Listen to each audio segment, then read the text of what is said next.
Hi అండి, అందరికీ నమస్తే. నాకు చాలా రోజుల నుంచి నేను ఇలాంటి దేశం ఇలాంటి పనికి వచ్చిన కాడి నుంచి నాకు వచ్చే ఒక డౌట్ మీతో నేను చెప్పుకున్నాం అనుకుంటున్నాను. ప్లీజ్ మీకు చివర్లో తెలిస్తే దీనికి అర్థం ఏంటనేది కామెంట్ ద్వారా తెలియజేయండి. ఏంటంటే ఇప్పుడు మనము ఎన్నో బాధలు ఎన్నో కష్టాలు పడి పిల్లల్ని కుటుంబాన్ని వదిలేసి ఇందంట వచ్చిన వాళ్ళు చాలా మంది ఉన్నాం. మేము అది ఎందుకు వచ్చాము? ఇళ్లల్లో పనికి వచ్చాం. ఇళ్లల్లో పని అంటే పని మనిషి ఉద్యోగాలు చేయడానికి వచ్చాం. సేమ్ పని మనిషి ఉద్యోగాలు అంటే మన ఇండియాలో మన పని మనిషి ఆడవాళ్ళు ఎలా చేస్తారో ఇలాంటి దేశం వచ్చిన ఆడవాళ్ళు సేమ్ పనే చేస్తారు. సేమ్ రొటీన్ గా అదే దొడ్లు కడగడం, పిల్లలు ముడ్లు కడగడం. అంతేగాని బయట దేశం వచ్చిన ఆడవాళ్ళకి మాత్రం పనులు వెరైటీగా ఉంటాయని మాత్రం అనుకోవద్దు. అది నాకు అర్థం అవ్వట్లేదు. మనం ఎన్నో బాధలు ఎన్నో కష్టాలు అక్కడ పడే ఉంటాం. ఆ పడినప్పుడు మనకి ఇలాంటి పని కన్ఫర్మ్ గా మనకి అక్కడ ఎతికితే దొరుకుతుంది. కానీ మనకి వెళ్ళాలంటే నామోష్. అంతేకాకుండా మనం అలాగే వెళ్ళి చేసామంటే మనతో మాట్లాడడానికి కూడా చాలా మంది ఆలోచిస్తారు.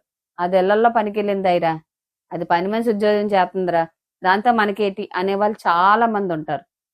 కానీ ఇలాంటి దేశం వచ్చి అదే పని మనిషి ఉద్యోగానికి సేమ్ బాత్రూమ్ కడగడం, అదే దొడ్లు కడగడం ముడ్లు కడగడం పనే ఇక్కడ మాకు ఉంటది.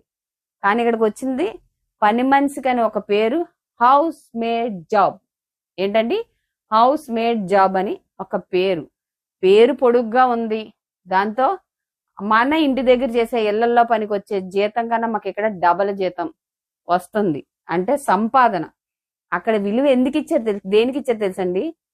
సేమ్ పనే, పని మనిషి హౌస్ మేడ్ రెండు ఒకటే, కానీ ఇంగ్లీష్ తెలుగు అని అర్థాలు వేరు. సేమ్ పని మనిషి ఉద్యోగాలకు వచ్చిన మాకు ఇంటి దగ్గర ఉన్న విలువ, మన ఇండియాలో మనం ఈ పని మనుషులకు ఉద్యోగం చేస్తే రాలేని విలువ ఇలాంటి దేశం వస్తే ఎందుకు వస్తుందంటే మనం సంపాదించే డబ్బుకి.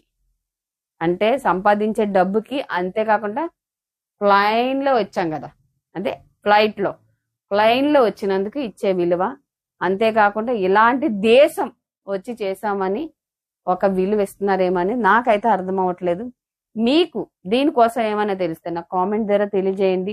ఎందుకంటే నేను చాలా ఆలోచించాను. నేను చేసింది ఒక పని మనిషి ఉద్యోగమే కదా, నేను చెప్పుకోగలుగుతున్నాను. ఎందుకంటే మనం తప్పు చేస్తేనే భయపడాలి. పాకి పని చేసినా సరే కష్టపడి చేసుకొని కడుపు నిండా తినేది ఏదై పని అయినా సరే ధైర్యంగా చెప్పుకోవచ్చు. నేను అలాగే చెప్తున్నాను. నేను పని మనిషి ఉద్యోగానికి వచ్చాను, కానీ ఈ ఉద్యోగం మన ఇంటి దగ్గర లేని విలువ ఇలాంటి దేశం వచ్చినప్పుడు హౌస్ మేడ్స్ కి ఎందుకు ఇస్తారు? Please comment. అలాగే మర్చిపోకుండా సబ్స్క్రైబ్, ముగ్గురు చెప్పి అలాగే లైక్.